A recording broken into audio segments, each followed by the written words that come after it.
சந்திப்பு. அரசியல் விருந்தினர்கள், சமூக செயற்பாட்டாளர்கள் கலந்து சிறப்பிக்கும் தளம் சந்திப்பு. உங்கள் டிபிசியில்.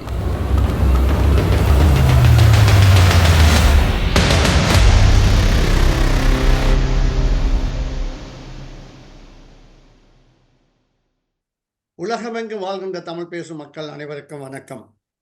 மீண்டும் இன்னொரு சந்திப்பு நிகழ்ச்சியிலே இணைந்திருக்கின்றோம். இன்றைய சந்திப்பு நிகழ்ச்சிக்காக நாங்கள் விசேட விருந்தினரை அழைத்திருக்கின்றோம். அவரை உங்களுக்கு அறிமுகப்படுத்துவதற்கு முதல் இலங்கையின் அரசியல் வரலாற்றில் அல்லது விடுதலை போராட்ட வரலாற்றில் இவருடைய பெயரை தவிர்த்து அந்த வரலாறு எழுத முடியாது என்பதை உலகம் முழுக்க வாழ்கின்ற தமிழ் பேசும் மக்கள் அறிவார்கள்.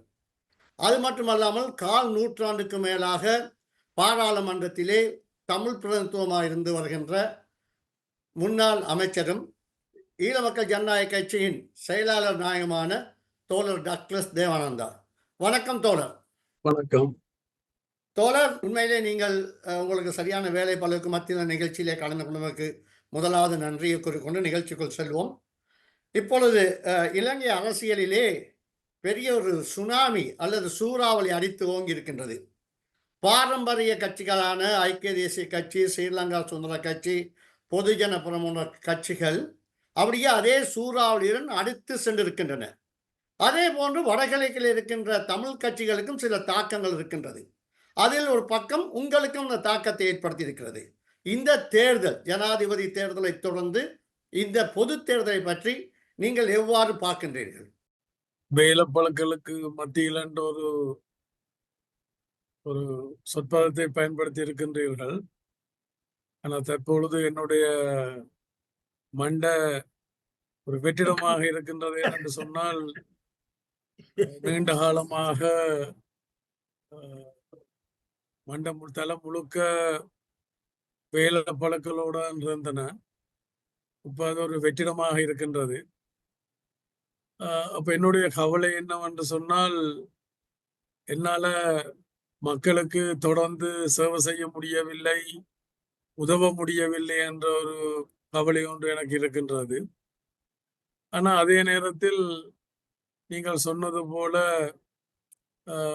இலங்கை பூராகவும் மக்கள் ஒரு மாற்றத்தை மாற்றம் வேண்டும் என்ற வகையில் வாக்களிப்பதில் கலந்து கொண்டிருக்கின்றார்கள். இன்னொரு பக்கம் பல தரப்பு போட்டி போட்டபடியினால் ஒரு குழப்ப நிலைமையும் இருந்திருக்கின்றது. அதைவிட பிரதானம் ஈழ மக்கள் ஜனநாயக கட்சி EPDPயை பொறுத்த வகையில் நிரம்ப பொய்களுக்கூடாக அந்த வாய்ப்பை அவர்கள் தட்டி பறித்து விட்டார்கள் என்றுதான் நான் சொல்ல வேண்டும். என்று சொன்னால், கடந்த காலங்களில் கூட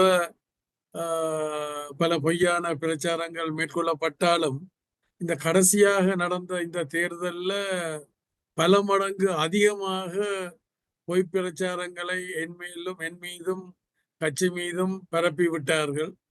அப்ப அந்த குறுகிய நேரத்திற்குள் எனக்கு அதற்கு பதில் சொல்லக்கூடிய சந்தர்ப்பம் கிடைக்காமல் போய்விட்டது. இருந்தும் மக்கள் என்னை பற்றி அறிவார்கள் என்ற ஒரு நம்பிக்கையிலும் நான் இருந்து விட்டேன். இதுதான் நடந்து முடிந்தது. இந்த தேர்தல் முடிவுகள் குறித்து உங்களுடைய அபிப்பிராயம் என்ன? நாடு முழுவதும் ஒரு மாற்றம் வந்திருக்கு. இந்த மாற்றம் குறித்து நீங்களும் ஓரளவுக்கு மனதில் ஒரு முடிவுக்கு வந்திருப்பீர்கள், இதுதான் காரணமாக இருக்கலாம் என்று. அதை கொஞ்சம் தெளிவுபடுத்த முடியுமா? தென்னிலங்கை மாற்றம் வடக்கு கிழக்கு மாற்றங்கள்லேருந்து வேறுபட்டது. அதோட நாங்கள் பொறுத்திருந்துதான் பார்க்க வேண்டும். இந்த புதிய அரசாங்கம் அவர்கள் தேர்தல் பரப்புரைகளில் சொல்லப்பட்ட விடயங்களை எவ்வாறு முன்னெடுக்கின்றார்கள், அல்ல அதுக்கு எவ்வளவு முக்கியத்துவம் கொடுக்கின்றார்கள் என்றது நாங்கள் பொறுத்திருந்துதான் பார்க்க வேண்டும். ஒரு குறுகிய நேர காலத்திற்குள் அதனுடைய சரிவுளைகளை பற்றி சொல்லுவது சரியாக இருக்காது. ஆனால் உங்களுக்கு இப்போ பொதுவாக ஒரு பாரிய மாற்றம் ஏற்பட்டிருக்கிறது. பழைய கட்சிகள் தோல்வியில் போயிருக்கின்றன. இது பற்றி உங்களுக்கு ஒரு அபிப்பிராயம் நிச்சயமாக இருக்கும். அது என்னன்னு தான் அறிய விரும்புகிறேன். இல்ல இப்ப எனக்கு மாத்திரமல்ல, பொதுவாக மக்கள் சரிவிலைக்கு அப்பால ஒரு மாற்றம் தேவை என்று சொல்லி முடிவெடுத்திருக்கணும். நாங்களும் பொறுத்திருந்துதான் பார்க்க வேண்டும். நீங்கள் ஏனென்றால் உங்களுக்கு எல்லாருக்கும் தெரியும், கடைசியாக நாங்கள் ஆட்சியில இருக்கின்ற பொழுது ரணில் விக்ரமசிங்க தலைமையிலான ஆட்சி காலத்துல இந்த நாடு ஒரு பொருளாதார ரீதியாக பாரிய வீழ்ச்சி கண்டது. அப்போ ஒரு குறுகிய காலத்திற்குள் நாங்கள் அதை தூக்கி நிறுத்தி இருந்தோம். ஆனா அது போதாது. இன்னும் கொஞ்ச காலம் போயிருந்தால் இன்னும் நல்ல மாற்றங்களை கொண்டு வந்திருக்கலாம். ஆனால் அது முடியாமல் போய்விட்டது. மக்கள் பார்த்தார்கள், புதிய அரசாங்கத்திற்கு ஊடாக புதியவர்களுக்கு ஊடாக தாங்கள் அந்த நன்மைகளை பெற்றுக்கொள்ளலாம் என்று சொல்லி. ஆனபடியினால் புதிய அரசாங்கத்தினுடைய நன்மைகள் என்பதே ஒரு குறுகிய காலத்திற்குள் நாங்கள் எடை போட்டு கருத்து சொல்வது சரியானதல்ல. நீங்கள் குறிப்பிட்டீர்கள், உங்கள் கட்சிக்கும் உங்கள் தலைமைக்கும் எதிராக பாரிய அளவிலே பொய் பிரச்சாரங்கள் செய்யப்பட்டதாக, அதுவும் உங்களுடைய பின்னடைவுக்கு ஒரு காரணம் என்று. ஜனாதிபதி தேர்தலின் போதே ஒரு பெரிய அலை வீசியதை அனைவரும் அறிவார்கள். தேசிய மக்கள் சக்திக்கு ஒரு பெரிய அலை வீசியதை, அதை முகம் கொடுக்க அளவுக்கு நீங்கள் உங்களை தயார்படுத்துவதற்கான அடிப்படை காரணம் என்ன? அதாவது இப்ப நான் தமிழ் பிரதேசங்களை குறிப்பிட்டுத்தான் நான் கதைக்க முடியும். ஆனால் எது எப்படி இருந்தாலும் உங்களுக்கு தெரியும், பல சுனாமிகளை நான் கடந்த காலத்துல எதிர்கொண்டிருக்கிறேன். அந்த நேரத்துல கூட என்னுடைய மக்கள் தொடர்ச்சியாக 30 வருடங்கள் என்ன நாடாளுமன்றத்துக்கு அனுப்பி இருக்கின்றார்கள். ஆனா இந்த முறை அதுல ஒரு சின்ன ஒரு சருகல், அதாவது அந்த பொய்யான பிரச்சாரங்கள். உதாரணத்துக்கு இந்த திக்கம் படிசாலை. அப்ப திக்கம் படிசாலைய இன்றைக்கு இப்ப இருக்கிறவருக்கு முதல் இருந்த அந்த பனாபிதி சபை தலைவர் தனியார் நிறுவனம் ஒன்றுக்கு ஒப்பந்த அடிப்படையில அதை கையளித்திருந்த.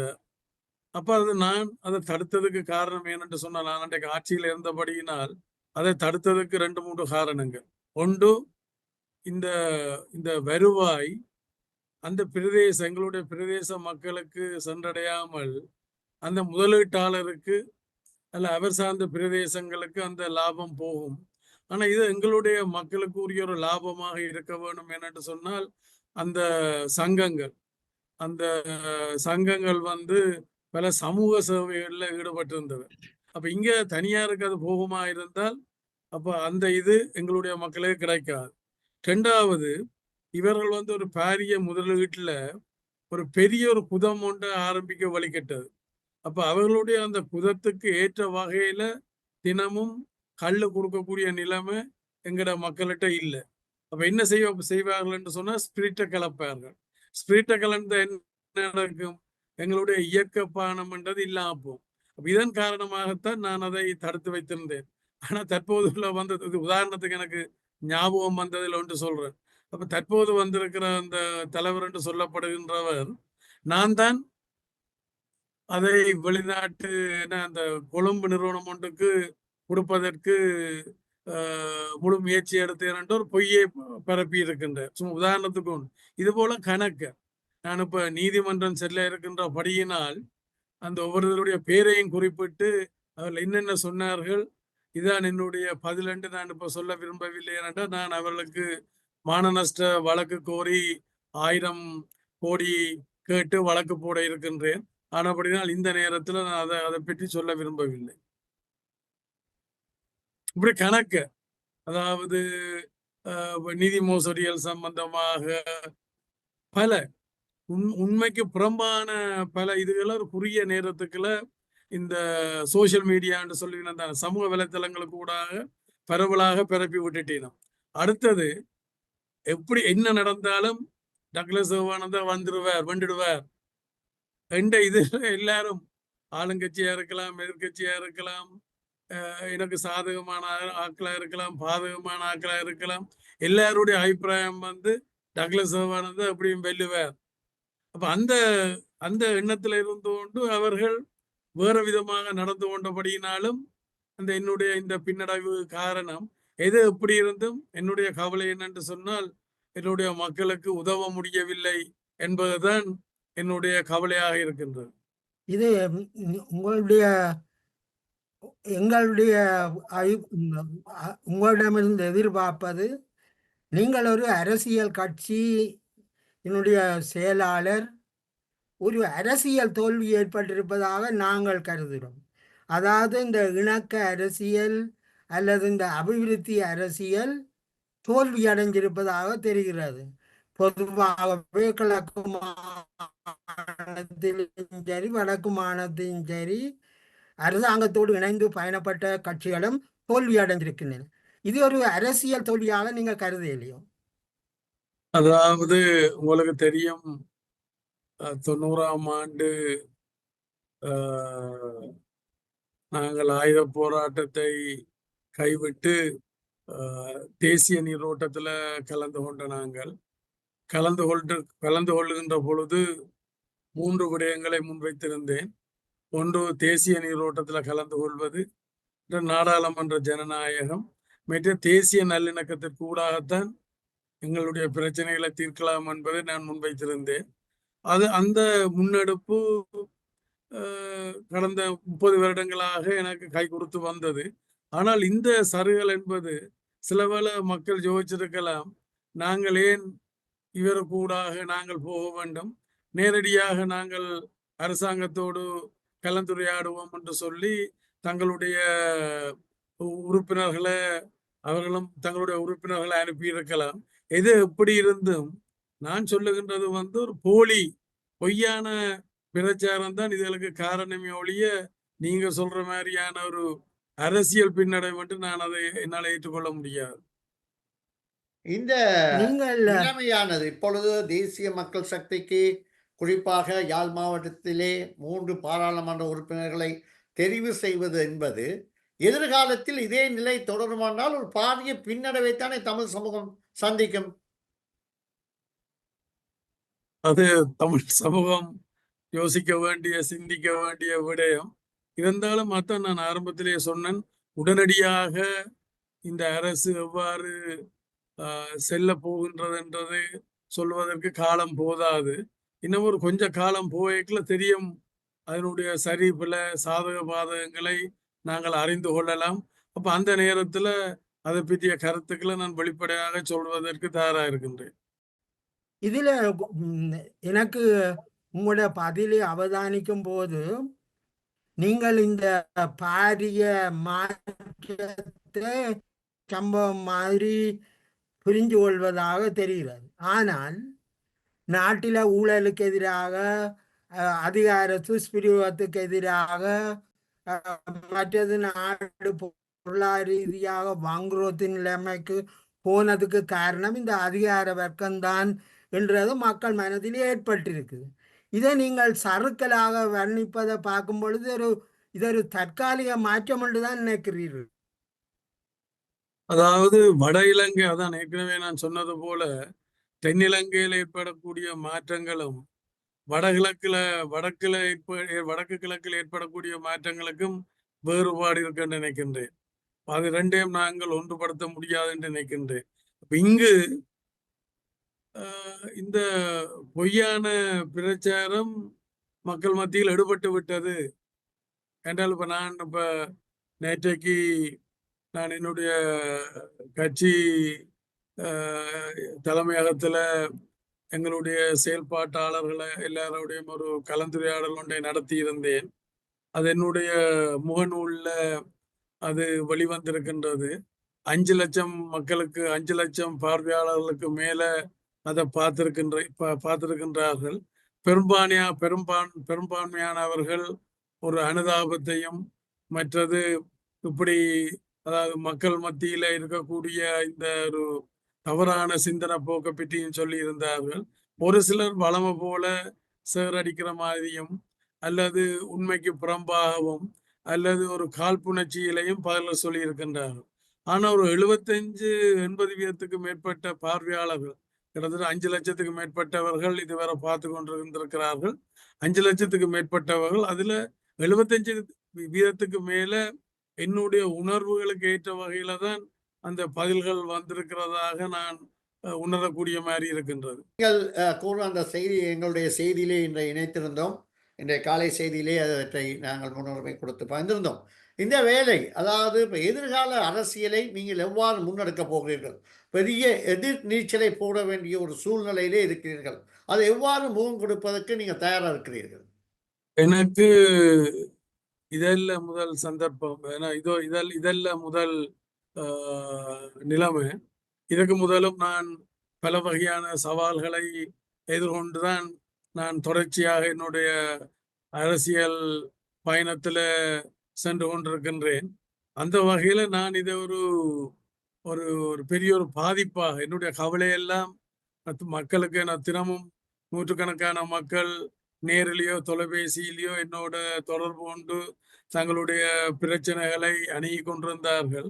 அப்ப எனக்கு அவர்களுக்கு உதவ முடியவில்லை என்ற கவலையை தவிர எனக்கு வேறு ஒன்றும் அல்ல. இருந்தாலும் நான் நேற்றைக்கு நடந்த எங்களுடைய கட்சி கூட்டத்தில் நான் அவர்கிட்ட சொல்லியிருக்கிறேன், ஒரு 3 மாசத்துக்கு நாங்கள் இதை அவதானித்து கொண்டிருப்போம். எவ்வாறு போகின்றது, எவ்வாறு போகின்றது என்றதை அவதானித்து கொண்டிருப்போம் என்பதையும், அதே நேரத்தில் அடுத்தடுத்ததாக வர இருக்கின்ற உள்ளூராட்சி மன்ற தேர்தலாக இருக்கலாம் அல்லது மாகாண சபை தேர்தலாக இருக்கலாம், அதற்கும் நாங்கள் எங்களை தயார்படுத்துவோம் என்பதைத்தான் நான் சொல்லி இருக்கின்றேன். இதில் மிக முக்கியமான அம்சம், இப்பொழுது பொதுவாகவே இலங்கையில் ஒரு இடதுசாரி கருத்துக்களை கொண்ட ஒரு அரசாங்கம் ஒன்று பதவிக்கு வந்திருக்கிறது. நீங்களும் மிக நீண்ட காலமாக இடதுசாரி கருத்துக்களை பிரதிபலித்து ஒருவராக இருக்கிறீர்கள். அந்த நிலையில் இந்த அரசாங்கம் உங்களுடைய நம்பிக்கைகளுக்கு சாதகமாக இருக்கும் என்ற பொதுவான அபிப்பிராயம்தான் பலரிடம் உள்ளது. ஆனால் நீங்கள் இந்த மாற்றத்தை ஏற்க மிகவும் தயக்கத்தில் இருப்பதாக தெரிகிறது. ஏன் அவ்வாறான தயக்கம்? இந்த அரசாங்க மக்களின் ஜனநாயக தீர்ப்பை நீங்கள் ஏற்க தயங்குவதாகவே தெரிகிறது. ஏன் தயக்கம் என்று நீங்கள் எதை வச்சுக்கொண்டு நீங்கள் தயங்கி அந்த தயக்கத்தை முன்வைக்கிறீர்களோ எனக்கு தெரியவில்லை. ஆனால் என்னுடைய நிலப்பாடு வடக்கு கிழக்குல இருக்கக்கூடிய மாற்றங்களும் தென்னிலங்கையில் இருக்கக்கூடிய மாற்றங்களும் வெவ்வேறானவை என்றுதான் நான் கருதுகின்றேன்.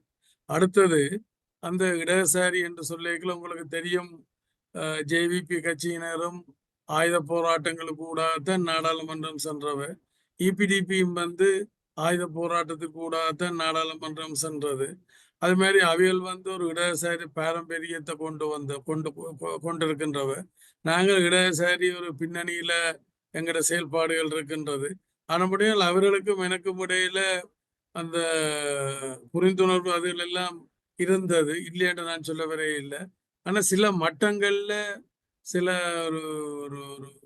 சில மட்டங்கள்ல சில சுயலாபங்களுக்காக அது திசை திருப்பப்பட்டு விட்டது என்றதான் நான் இந்த சந்தர்ப்பத்துல சொல்ல வேண்டும். என்றால் இந்த பொய் பிரச்சாரங்களை பின்னண்டு அதை ஊக்குவிச்சு அதுக்கு துணை போனதை என்னால அறியக்கூடிய மாதிரி இருக்கின்றது. உங்களுக்கு தெரியும், இந்த தேர்தல் காலகட்டத்துல அனுர ஜனாதிபதி அவர்களை நான் சந்திச்சிருக்கின்றேன். அப்பொழுது ஒரு நட்பு ரீதியாக நான் கலந்துரையாடலாம் நடந்தது. அப்ப நாங்கள் கிட்டத்தட்ட 38 விடயங்கள், அதாவது நாங்கள் செய்து கொண்டிருந்த விடயங்கள், செய்யறதுக்கு தயாராக இருந்த விடயங்கள் சம்பந்தமாக நான் கலந்துரையாடினேன். அவ்வளவுதான் நடந்தது. அப்ப அவர் சொன்னார், நல்ல விடயங்கள், நாங்கள் புதிய நாடாளுமன்றத்துல கலந்துரையாடி சேர்ந்து செய்வோம் என்றதான் சொன்னார்.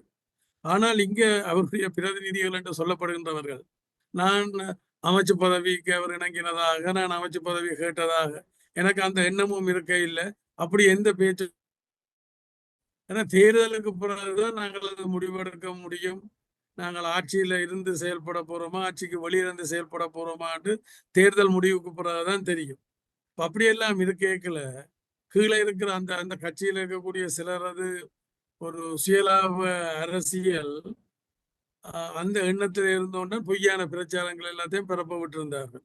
இந்த மீன்பிடித்துறை அமைச்சு என்பது இலங்கை மீனவர்களுக்கும் குறிப்பாக தென்னிந்தியா மீனவர்களுக்கிடையே ஏற்படுகிற முரண்பாடுகள் மிக அதிகம். ஆனால் எப்பயுமே ஒரு அரசாங்கம் இதில் தமிழர்களையே நியமித்து பார்க்கிறது. உங்களை நியமித்தது போன்று இப்போ தேசிய சக்தி அரசாங்கம் கூட, இந்த புதிய அரசாங்கம் கூட அமைச்சர் ராமலிங்கம் சந்திரசேகர் அவர்களை நியமித்திருக்கிறது.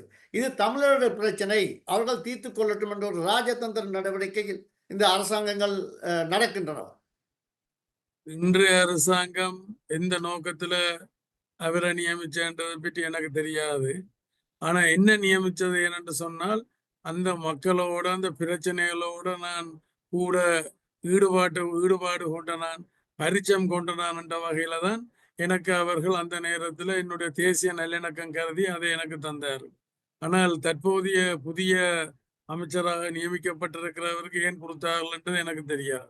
பல்வேறு சந்திப்புகளை தென்னிலங்கை மீனவர்களுடன் சரி, இல்லாட்டி இலங்கை மீனவர்களுடன் சந்தித்து பல்வேறு பேச்சுவார்த்தைகள் நடத்தியிருக்கிறது.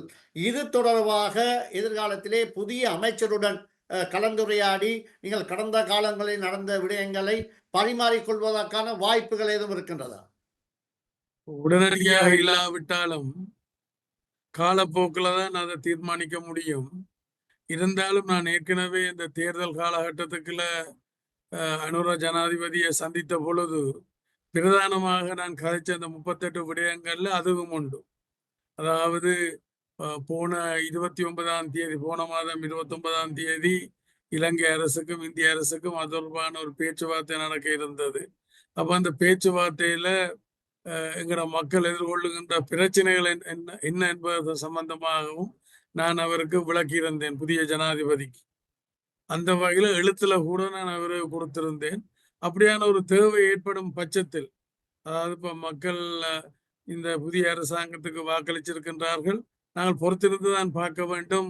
இந்திய இழுவ படையினர் இன்னும் நெருக்கமாக உள்ளுக்கு வந்து கொண்டிருக்கின்றார்களான்றதை பொறுத்திருந்தான் பார்க்க வேணும். அல்ல இங்க இருக்கக்கூடிய ஏனைய சட்டவிரோத தொழில்களையும் புதிய அரசாங்கம் அதை அனுமதிக்க போகின்றதா என்றதை பொறுத்திருந்துதான். தேசிய இன பிரச்சனையை பேசி தீர்க்கக்கூடிய ஒரு வாய்ப்பு வந்திருக்கு.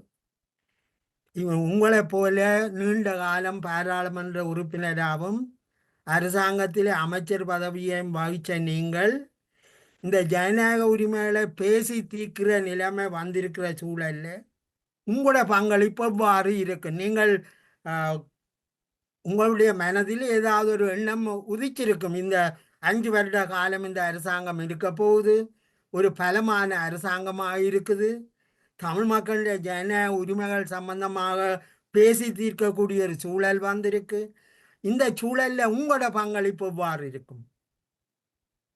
ஏற்கனவே நான் சொன்னது போல நான் இந்த 38 விடயங்களை புதிய ஜனாதிபதியோடு கதைத்ததாக சொல்லியிருந்தேன். அதுல கடைசியான விடயம் இந்த தமிழ் பேசும் மக்களுடைய அரசியல் உரிமை சம்பந்தமான இதை நான் இதுக்கு முதல் இருந்த ஜனாதிபதி ரணில் விக்ரமசிங்க அவர்களுடன் கலந்துரையாடி, அவர் நடந்து முடிந்த ஜனாதிபதி தேர்தலில் தான் வருகின்ற பொழுது நாங்கள் 3 கட்டத்தில் எவ்வாறு இந்த பிரச்சனையை தீர்க்கலாம் என்று முன்வைத்திருந்தோம், அதை செய்வதாக வாக்குறுதி எனக்கு சொல்லியிருந்தார். நானும் அதை நம்பியிருந்தேன். ஆனால் துரவசமாக அவரால் வர முடிய இல்லை. அப்ப அந்த திட்டத்தை நாங்கள் அனுர ஜனாதிபதி அவரிடம் 3 கட்டத்தை இந்த மாதிரி இலவாக செய்யலாம் என்று கொடுத்திருந்தோம். அவரும் அதை படித்து பார்த்து விட்டு சொன்னார், நல்லது, நாங்கள் புதிய நாடாளுமன்றத்தில் இது சம்பந்தமாக கலந்துரையாடுவோம் என்று சொல்லியிருந்தேன். புதிய நாடாளுமன்றம் வந்திருக்கின்றது. ஆனால் எனக்கு அங்க கலந்து கொள்ளுகின்ற சந்தர்ப்பம் கிடைக்கவில்லை. அவர் அழைத்தால், அதாவது ஏனைய கட்சிகளும் நாடாளுமன்றத்துக்கு வெளியில் இருக்கக்கூடிய கட்சிகளும் கலந்து கொள்ளலாம் என்று அழைத்தால் திரும்பவும் நான் அவரிடம் என்னுடைய கருத்தை வலியுறுத்துவதற்கு நடைமுறை சாத்தியமாக 3 கட்டங்கள்ல இந்த பிரச்சனை எவ்வாறு தீர்க்கலாம் என்றதை திரும்ப வலியுறுத்துவேன். அல்லது நான் அவருக்கு கடிதம் மூலம் எழுதுவேன், நாங்கள் ஏற்கனவே சம்பந்தமாக கதைச்சிருக்கிறோம், இதை கருத்தில் எடுத்துக் கொள்வோம் என்று நான் அவர்கிட்ட கடிதம் மூலமாக கேட்டுக்கொள்வேன். அதனால தமிழ் மக்களின் இன்றைக்கு பலவீனமான ஒரு அரசியல் தலைமை இருக்கிற சூழல்ல இந்த தமிழ் மக்களின் அரசியல் தலைமையை ஒருமுகப்படுத்துறது இன்றைக்கு அவசியமா இருக்கு. அந்த தமிழ் மக்களுடைய அரசியல் தலைமையை ஒருமுகப்படுத்துறதுக்கு உங்களோட பங்களிப்பு என்ன? இப்ப நீங்கள் சொல்றீர்கள் மாற்றம் ஒன்று வந்திருக்குன்னு ஒரு கதையை சொல்றீங்க, பிறகு பலவீனம் என்று இன்னொரு கருத்தை சொல்றீங்க. ரெண்டும் ஒன்று கொண்டு ஒரு தெளிவில்லாத நிலைமை இருக்குது. அப்போ மக்கள் அதை சரியன்றதை நினைச்சுதான் தெரிவு செய்திருக்கிறோம். அப்ப நாங்கள் அந்த போக்குல என்ன மாதிரி போகுதுன்றதை பார்ப்போம். நாங்களே பலவீனம் என்று சொல்லுவோம். ஒரு பக்கத்துல மாற்றம் வந்ததுக்கு பலம் என்று சொல்றோம், இன்னொரு பக்கத்துல பலவீனம் என்று சொல்றோம். ஏன் நாங்கள் அப்படி குழம்பிக் கொள்ளுவேன்? சரி, நாங்கள் பார்ப்போம், பொறுத்திருந்து பார்ப்போம். தமிழ் தலைமைகள் இன்றைக்கு தெரிவு செய்யப்பட்டிருக்கிற, மக்களால் தெரிவு செய்யப்பட்டிருக்கிற தமிழ் தலைமைகள் இதை எவ்வாறு கையாளினோம் என்றதை பார்ப்போம். நாங்களே அவசரப்பட வேணும். இப்பொழுது அடுத்த ஆண்டு நான் நினைக்கிறேன் உள்ளூராட்சி சபை தேர்தல், அதனைத் தொடர்ந்து மாகாண சபை தேர்தல் வர இருக்கின்றது, வரலாம் என எதிர்பார்க்கப்படுகிறது. ஆனால் உள்ளூராட்சி சபை தேர்தல் முக்கியமாக வருது. மாகாண சபை தொடர்பாக இன்னொரு தெளிவான ஒரு விடயத்தை பார்க்க முடியாமல் இருக்கின்றது. என்னால் புதிய அரசியலை பற்றி பேசப்படுகிறது. இந்த தேர்தல்களை நீங்கள் எதிர்நோக்குவதற்கு யாருடன் கூட்டு சேர்வதற்கு தயாரா, அல்லது வேறு யாரையாவது இணைத்துக் கொண்டு பயணிக்க தயாரா இருக்கிறீர்கள்? நாங்கள் என்ன அதை பற்றி யோசிக்க இல்லை. ஒரு 3 மாசத்துக்கு இந்த அரசாங்கம் எவ்வாறு தங்களுடைய தேர்தலில் முன்வைச்ச வாக்குறுதிகளை, தங்களுடைய கொள்கை திட்டங்களை எவ்வாறு நடைமுறைப்படுத்த இருக்கின்றது என்பதை பார்த்துத்தான் நாங்கள் அடுத்த கட்டத்துக்கு போக யோசிக்கின்றோம். எது எப்படி இருந்தாலும், எந்த தேர்தல் வந்தாலும், நான் 90ஆம் ஆண்டு கொழும்புக்கு வருகின்ற பொழுது தேர்தல் வழிமுறைகளுக்கு ஊடாக, இந்த ஜனநாயக வழிமுறைக்கு ஊடாகத்தான் எங்களோட மக்களுடைய பிரச்சனையை தீர்க்கலாம் என்ற நம்பிக்கையோடு வந்தனோ. அந்த நம்பிக்கை தொடரும், அந்த செயல்பாடுகளும் தொடரும். இதுல மிக முக்கியமானது உங்களுடைய வாக்கு பலமும் இந்த தேர்தலில் குறைஞ்சிருக்குது. முக்கியமான அரசியல் கட்சிகளின் வாக்கு பலமும் குறைஞ்சிருக்குது. இந்த பின்னணியில தேசிய மக்கள் சக்தி தன்னுடைய வாக்கு பலத்தை அதிகரிச்சிருக்குது. இந்த நிலைமையில தமிழ் மக்களுடைய ஜனநாயக உரிமைகளை பாதுகாப்பதற்கு தமிழ் அரசியல் தலைமைகள் ஒன்று கூடுறது இன்றைக்கு முக்கியமான அவசியமாக இருக்குது. அதனுடைய அடிப்படையில தான் ராமவர்களுடைய கேள்வியின்படி எதிர்வரும் மாகாண சபை, உள்ளூராட்சி சபை தேர்தல்களை நீங்கள் ஐக்கியப்பட்டு கேட்பீர்களா, அல்லது தனிச்சுத்தான் இன்றைக்கு இருந்த நிலைமை மாதிரி தனிச்சு கேட்க போறீர்கள்? அதான் திருப்பியும் எனக்கும் கூட கேள்வி. ஒரு பக்கம் மக்களுடைய மாற்றம் பலம் என்று சொல்லுகின்றீர்கள், இன்னொரு பக்கத்துல மக்களுடைய மாற்றம் பலவீனம் என்று சொல்லுகின்றீர்கள். நீங்கள் அதை தெளிவுபடுத்த வேண்டும். நான் நினைக்கின்றேன், இப்போ புதிய அரசாங்கம் ஒரு இடதுசாரி அரசாங்கம், மக்களுடைய நாட்டு மக்களால் தெரிவு செய்யப்பட்டிருக்கின்றார்கள். வடக்கு கிழக்கிலையும் மக்கள் அவர்களுடைய கட்சியை சேர்ந்த உறுப்பினர்களை தெரிவு செய்திருக்கின்றார்கள். ஆனா பொறுத்திருந்து பார்க்க வேணும் என்று நான் யோசிக்கிறேன். மிக முக்கியமான அம்சம் நான் திருப்பி கேட்க வேண்டி இருக்கின்றால், தமிழ் மக்களின் உதாரணத்துக்கு நீங்கள் வடக்கு கிழக்கு மாகாணங்கள் இணைஞ்சதாக இருக்கணும், அது சுயாட்சி பிரதேசங்களாக இருக்கணும், மத்தியில கூட்டாட்சி, மாநிலத்தில் சுயாட்சி, இது எல்லாத்தையும் நீங்கள் வலியுறுத்தி வந்தீர்கள். அந்த கொள்கைகளை நடைமுறைப்படுத்துவதற்கான உங்களுடைய திட்டம் என்ன மாதிரி இருக்கும்? ஏனென்றா பாரம்பரிய கட்சிகள் இன்றைக்கு தென்னிலங்கை கட்சியிடம் தோற்று போயிருக்கின்றன.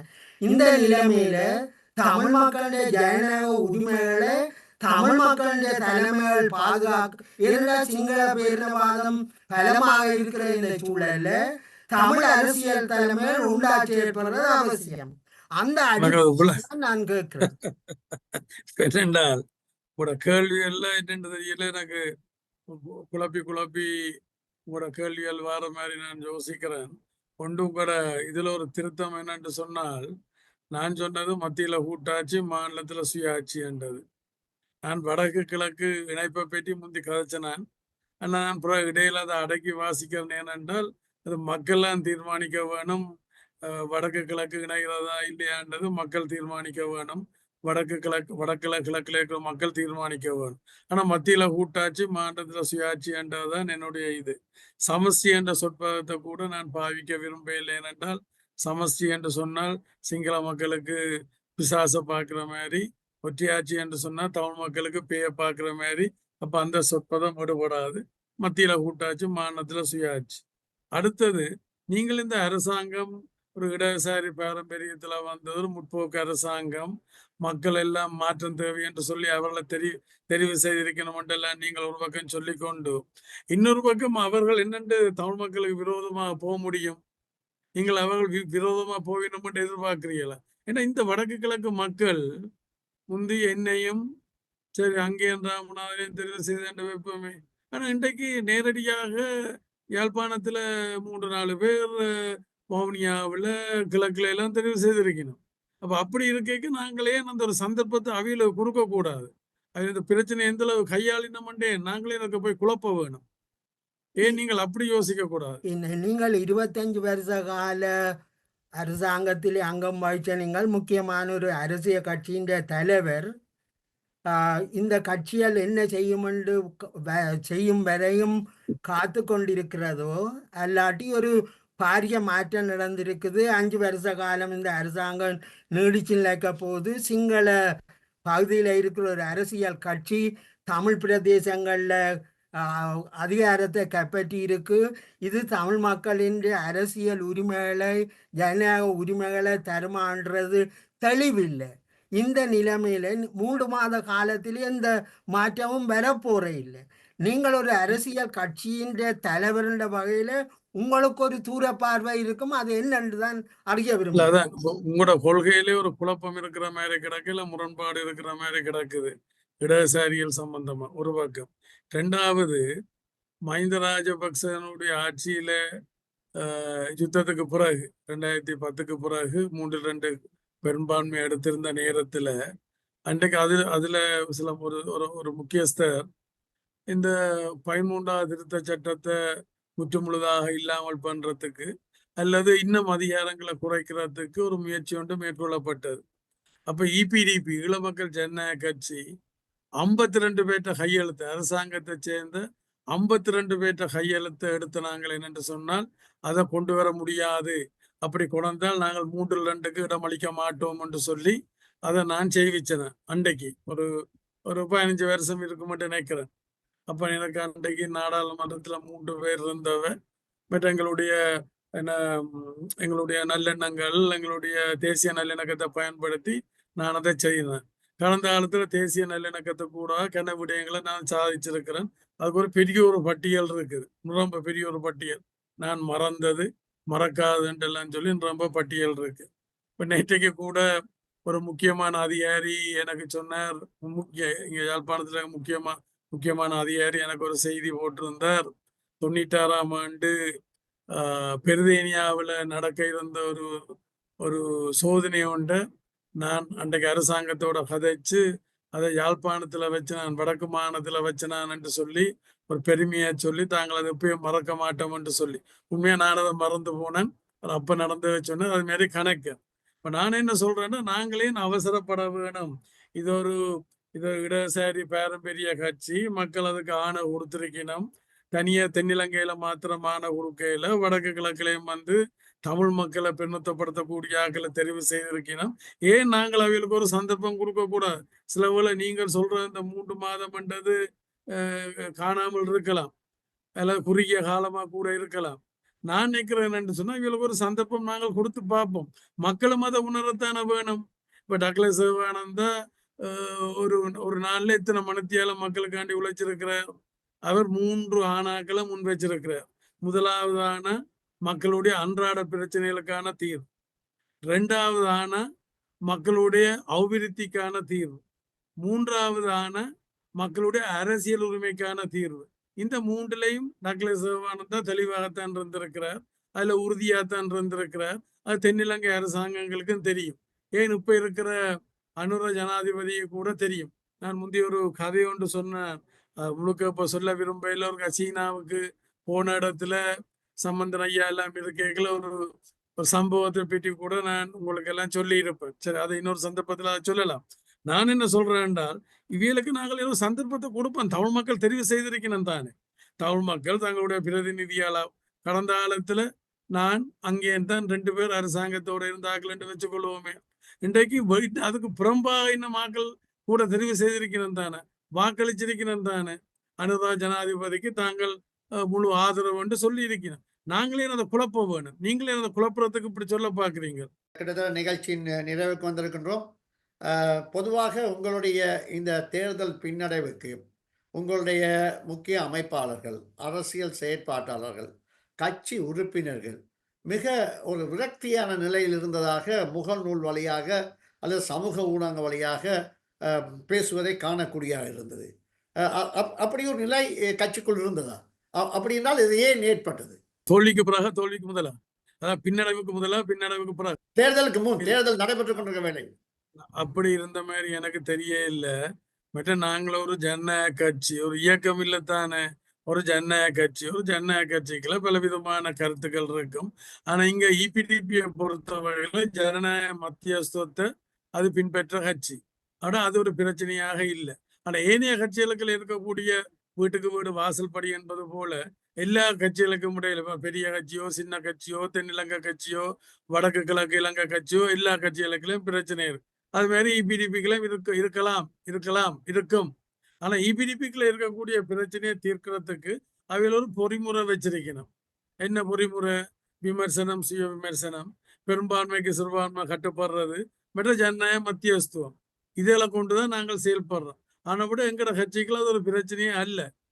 இறுதியாக சிவலிங்கம் உங்கள் கேள்வியை கேளுங்கள். நிகழ்ச்சி இல்ல நான் திருப்பி ஏனென்றால் இன்றைக்குள்ள சூழல்ல என்னுடைய அபிப்பிராயம் கணிசமான மக்கள் தொகையினர் உங்களுடைய கட்சிக்கு ஆதரவை தந்திருக்கணும். இடதுசாரி மைய கருத்தை நீங்கள் வச்சிருக்கிறதால அவர்கள் உங்களுக்கு நீண்ட காலமாக ஆதரவளித்து வந்திருக்கணும். இந்த மாதிரியான சூழல்ல தமிழ் மக்களுக்கு மத்தியிலே ஒரு பலமான அரசியல் தலைமை இல்லாமல் இருக்கிறது. இந்த நிலைமையில தான் என்னுடைய கேள்வி என்னென்னா, உங்களோட பங்களிப்பு என்ன என்ற கேள்விக்குத்தான் நான் சுற்றி உங்களை கேட்டு பார்த்தேன். ஆனால் நீங்கள் நழுவி போகிறது போலத்தான் எனக்கு தெரியுது. இறுதியாக உங்களுடைய பாதியில் என்ன? உங்களுடைய நழுவு கேள்விக்கு நான் நழுவி போறேன் அல்ல, நான் வெளிப்படையாத்தான் சொல்றேன். என்னென்று சொன்னால், நாங்கள் ஏன் இவளுக்கு ஒரு சந்தர்ப்பம் கொடுக்க கூட மக்களை தீர்மானிச்சிருக்கணும் தானே. நீங்கள்லாம் சொல்றீங்க மக்களுடைய முடிவுகளுக்கு மதிப்பளிக்க வேணும் என்றெல்லாம் சொல்றீங்க. மக்களுடைய முடிவுகளுக்கு மதிப்பளிச்சு நாங்கள் இந்த சந்தர்ப்பத்தை கொடுப்போம். இவளை இந்த மாதிரி இந்த பிரச்சனையை தீர்க்க போயணும்ன்றதை பார்ப்போம். அதாவது இப்ப வேறு ஆக்கள் சொல்றத நான் சொல்றது சரியில்லை. நான் என்னால முடிஞ்ச அளவுக்கு கூட மக்களுக்காண்டி உழைச்சிருக்கிறேன். அப்படி எந்த அரசியல் தலைவர்கள், தமிழ் தலைவர்களும் உழைச்ச மாதிரி நான் சொல்லுது வேறு ஆள் சொல்ல வேண்டியதை நான் சொல்றேன். நான் கூடின நேரம் மக்களுக்காண்டி உழைச்சிருக்கிறேன், விளங்குதானே. ஆனால் மக்கள் எனக்கு இப்படியான ஒரு இதை எனக்கு தந்திருக்கணும், அதாவது பொறுத்திருந்து பார்க்க சொல்லி, விளங்குதான். ஆனபடியினால் நான் பொறுத்திருந்து பார்க்கறதுக்கு யோசிச்சொன்று இருக்கிறேன். அதை நீங்கள் ஆதரிக்கிறதை விட்டுட்டு நீங்களே திருப்பி அது ஒரு இடதுசாரி கட்சி, இடதுசாரி பாரம்பரியம், மக்களவைகளுக்கு ஒரு மாற்றத்துக்கு கொடுத்திருக்கணும், ஏன் அந்த மாற்றத்தை பார்க்க கூடாது ஒரு பக்கம் சொல்லிக்கொண்டு இன்னொரு பக்கம் நீங்கள் வேறு விதமா இல்ல சொல்ல பார்க்கிறீர்கள். ஆனா கூட என்னுடைய இது என்னென்று சொன்னால், நாங்கள் கொஞ்சம் பொறுத்து பார்ப்போம், அவசரப்பட தேவையில்லை, கொஞ்சம் பொறுத்து செய்யணும். அந்த வகையிலே தோழர், நீங்கள் உலகவாழ் தமிழ் மக்களுக்கு என்னத்தை சொல்ல வருகிற நிகழ்ச்சியோட? அதாவது முதல்ல இப்படியான சந்தர்ப்பத்தை கொடுத்ததுக்கு நன்றி. என்னுடைய ஒரு நீண்ட காலத்துக்கு அப்புறம் என்னுடைய ஒரு நண்பரை பார்க்கறதுக்கான ஒரு சந்தர்ப்பத்தையும் ஏற்படுத்தி இருக்கிறீர்கள். நான் சிலவுல அவரை வேறு இடத்துல சந்திச்சிருந்தா அடையாளம் கண்டிருக்க மாட்டேன். இதுல அந்த ஆக்ஷனை வச்சுக்கொண்டு நம்மட பழைய கூட்டாளி தோழர் என்று எடுத்திருக்கலாம். அதுக்கும் நன்றியை கூறி நான் நினைக்கிறேன், மக்கள் தங்களுடைய இந்த நடந்து முடிஞ்ச தேர்தலில் தாங்கள் எடுத்த முடிவை மீளாய்வு, இந்த அரசாங்கம் சரியா போகாவிட்டால், இந்த அரசாங்கம் சொன்னது போல சரியா போகாவிட்டால் அவர்கள் மீளாய்வு செய்வார்கள் என்று நான் நம்புகின்றேன். அது இலங்கை அரசிலே ஒரு வரலாற்று ஒரு வரலாறாகத்தான் இருக்கிறது. அதாவது அரசாங்கம் வழங்குகின்ற வாக்குறுதிகளை செயற்படுத்தாவிட்டால், செயற்படுத்த முடியாத சந்தர்ப்பம் ஏற்பட்டால், அதற்கான மக்கள் எப்பயுமே ஒரு மாற்று முடிவை எடுப்பார்கள் என்பது நாங்கள் கடந்த காலத்திலே கண்டு வந்திருக்கின்ற விடயமாக இருக்கின்றது. அந்த வகையிலே உங்களுடைய கருத்துப்படி சில வேளை அந்த அந்த இவர்களுக்கு ஒரு அந்த சந்தர்ப்பத்தை சந்தர்ப்பத்துக்கு கொடுத்து பார்ப்போம், அந்த அதன் சந்தர்ப்பத்துக்காக பிறகு நாங்கள் நாங்கள் முடிவெடுத்து போகணும் என்பது போல் பல மக்களும் நினைத்திருக்கலாம், நினைத்திருக்கக்கூடும். அவர்களுக்கு அந்த அந்த வகையில் தான் ஒரு சந்தர்ப்பம் கொடுக்கப்பட்டிருக்குன்னு நினைக்கின்றேன். அந்த சந்தர்ப்பத்துக்காண்டி நாங்கள் பொறுத்திருப்போம் நாங்கள் சொல்றோம். நாங்களே அவசரப்பட வேணும். சிலவள் இந்த அரசாங்கம் நல்லதை செய்துட்டா ஏன்னா 3/2 பெரும்பான்மைக்கு மேலே இருக்குது. பல கதிகள் வருது. எது 13வது திருத்த சட்டத்தை அப்புறப்படுத்த போயினோம், அது செய்ய போயினோம், இது செய்ய போயினோம் மட்டும் பல விதமான கதைகள் வருது. இருந்தாலும் பொறுத்திருந்து பார்ப்போம். ஏன்னா மக்கள் இப்படியான ஒரு முடிவுக்கு வரைக்கல மக்கள் அதை உணரத்தானே வேணும். மக்களுக்காக ஒரு நீண்ட நேரம் தன்னை அர்ப்பணிச்சு மக்களுக்காண்டி உழைச்ச ஒரு ஆளை மக்கள் கொஞ்சம் அமைதியாக இருக்க சொல்லி தங்களுடைய தீர்ப்பு கூடாக தங்களோட முடிவு கூடாக வெளிப்படுத்தி இருக்கல நாங்களே அதை பொறுத்திருக்க கூடாது. மக்களுடைய தீர்ப்பையே நாங்கள் ஏற்றுக்கொள்ளக்கூடாது என்றதை நான் இந்த சந்தர்ப்பத்தில் திருப்பி கேட்க விரும்புகிறேன். ஆம், இன்றைய நிகழ்ச்சியில் நன்றி கலந்து கொண்ட ஈழ மக்கள் ஜனநாயக கட்சியின் செயலாளர் நாயகமும் முன்னாள் அமைச்சருமான தோழர் டக்ளஸ் நாகவன் அவர்கள் இறுதியாக கூறியது, பொறுத்திருந்து பார்ப்போம், ஒரு சந்தர்ப்பத்தை கொடுத்து பார்ப்போம். அப்படின்றால் 3-4 மாதங்களுக்கு பிறகு மீண்டும் ஒருக்கா சந்தித்து பார்ப்போம், சந்தித்து பேசுவோம், சந்தித்து உரையாடுவோம், மக்களிடம் பல விடயங்களை பகிர்ந்து கொள்வோம். அந்த வகையிலே நிகழ்ச்சியில் கலந்து கொண்டமைக்கு மிகவும் நன்றி தோழர். அத்தோடு என்னோடு கலந்து கொண்டு சிறப்பித்த எங்களுடைய ஆய்வாளர் தோழர் சிவலிங்கம் அவர்களுக்கும் நன்றியும் வாழ்த்துக்களும். மீண்டும் இன்னொரு நிகழ்ச்சியிலே சந்திப்போம்.